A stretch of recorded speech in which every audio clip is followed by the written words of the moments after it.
When the soldiers crucified Jesus, they took his clothes, dividing them into 4 shares, one for each of them, with the undergarment remaining. This garment was seamless, woven in one piece from top to bottom. "Let's not tear it," they said to one another.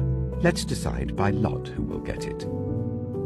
This happened that the scripture might be fulfilled that said, "They divided my clothes among them and cast lots for my garment." So this is what the soldiers did. Near the cross of Jesus stood his mother's sister, Mary the wife of Clopas, and Mary Magdalene.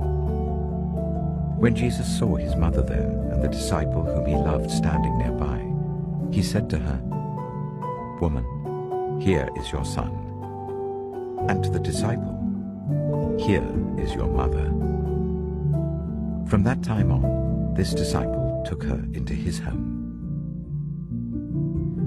Later, knowing that everything had now been finished, and so that scripture would be fulfilled, Jesus said, "I am thirsty."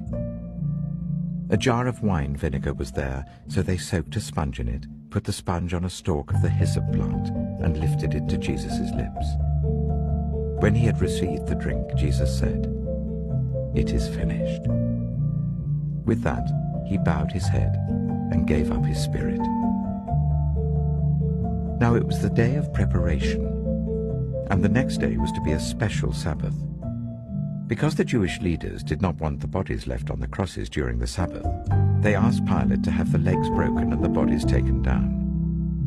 The soldiers therefore came and broke the legs of the first man who had been crucified with Jesus, and then those of the other.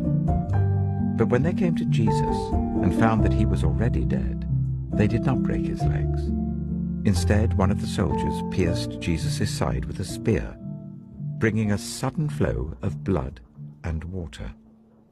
The man who saw it has given testimony, and his testimony is true. He knows that he tells the truth, and he testifies so that you also may believe. These things happened so that the scripture would be fulfilled. Not one of his bones will be broken.